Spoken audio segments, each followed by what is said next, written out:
All right, now that we've kind of introduced the overarching scheme for hypothesis testing, let's look at each step individually, and then eventually we'll put it all together at the end.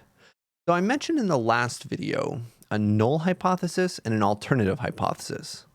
So just to start off, remember that a hypothesis in general is kind of like an educated guess in a sense. All right.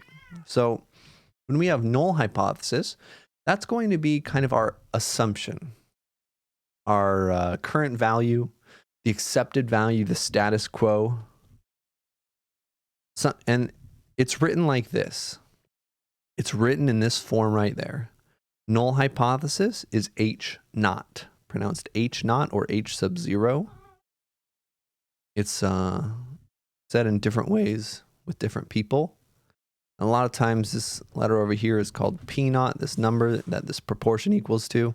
So again, this is just our assumption that the actual population proportion is some number. Okay? Our proportion is some number. That's the null hypothesis. That's our assumption. In the last video, our assumption, let's write it in red. In our last video, our assumption, our null hypothesis, was that the proportion of coin values that are heads, the proportion of heads on a fair coin is 50%. That was our null hypothesis. The alternative hypothesis, H sub A, it's also called sometimes H1. The alternative hypothesis is what we're trying to prove. Okay. Now, sometimes we'll try to prove that the actual proportion is bigger. Sometimes we try to prove the actual proportion is smaller. And sometimes we don't care whether it's bigger or smaller. We're just trying to prove that the actual proportion is different. That population proportion is different. And again, in our coin example, we were trying to prove that the coin was not fair, and specifically that more than 50% were coming up heads. It was not fair. It had too many heads. All right. So we're just going to get some practice, because setting up the null hypothesis and the alternative hypothesis is very important for setting up our hypothesis tests, because we can't test a hypothesis if we don't know what the hypothesis is. All right. So we're just going to get some practice saying, here's our assumption. Here's what we're trying to prove. All right. So write that down again. Null hypothesis assumption. Alternative hypothesis is what we're trying to test or prove. Trying to test or prove or show, whatever words you want to kind of use for that. So state the null hypothesis and alternative hypothesis. Anytime you're asked to do this, you know your answer is going to look like this. Null hypothesis is this. Alternative hypothesis is that. Well, let's do it for part B. It's a great strategy if you don't know what to do. Write down what you do know. It's always going to look like this. Null hypothesis is H naught, H sub 0. Alternative hypothesis is HA. Again, sometimes you will see this as H1 as well. So an old antacid, I never remember how to say that word, provided relief for 70% of the people who used it. A pharmaceutical company has a new drug that they want to test to see if it's more effective.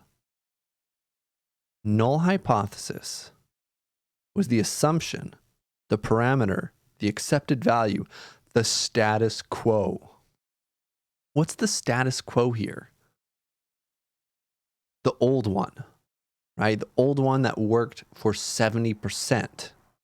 So our null hypothesis, our status quo, is that the proportion of people it works for is equal to some number.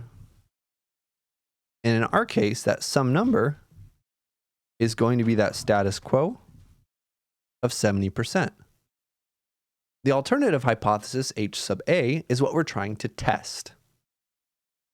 And in our example, a pharmaceutical company has a new drug they want to test to see if it is more effective than the old one. So we want this P to be more effective than the old one, just 0.7. Notice, by the way, this number and these numbers are always the same. Okay? So if your null hypothesis has a number in it, your alternative hypothesis will have the same number. That might be a good thing to write down. Okay? These are always the same numbers. Part B. A company is concerned that too few of its cars meet pollution emission standards. So they do a little test. They have 1,500 cars and they sample 56 cars and find that 43 meet emission standards. And they want to test if less than 80% meet emission standards. Okay, so maybe there's some regulation that says, hey, 80% of your cars have to meet emission standards or something. Or maybe, I don't really know the industry. I don't know how it works. Maybe they need it all to be that way. But either way, they have 1,500 cars and they can't test all of them, right? That's cost prohibitive, time prohibitive too, testing every single one of their cars. So they're just looking at a subset and saying, well, hopefully this subset is representative of the whole population. That's what this quarter is all about in statistics, right? Sampling to estimate the proportion. I guess we've talked about some other things, but that's a big part of this quarter. So they want to test if less than 80%, they want to test what we want to test, that's the alternative hypothesis. Testing if the proportion is less than 80%. What's the status quo? What's the parameter? Well, we already know.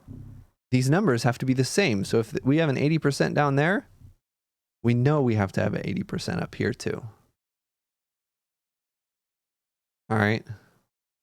So some books will say greater than or equals to here for the null hypothesis. I'm going to try to be consistent with our notes. There's some differences in convention between different people who do statistics, but we'll try to be consistent and say our alternative hypothesis is that the true proportion equals 80%. All right, last problem over here is going to be part C. The official poverty rate in 2014 was 14.8%. And a city official wants to test if their county has a different poverty rate than the rest of the United States. So again, the null hypothesis is a status quo. The alternative hypothesis is what we're trying to test. So the status quo here is that the poverty proportion is about 14.8%. City official wants to figure out if their county has a statistically significant difference in that poverty rate. They want to know if their proportion is something other than 14.8%.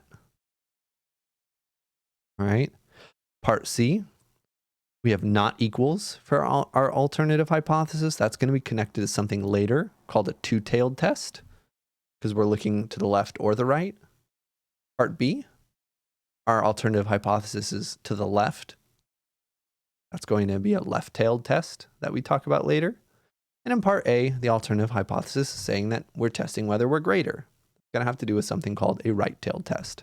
But for now, that's just null and alternative hypotheses.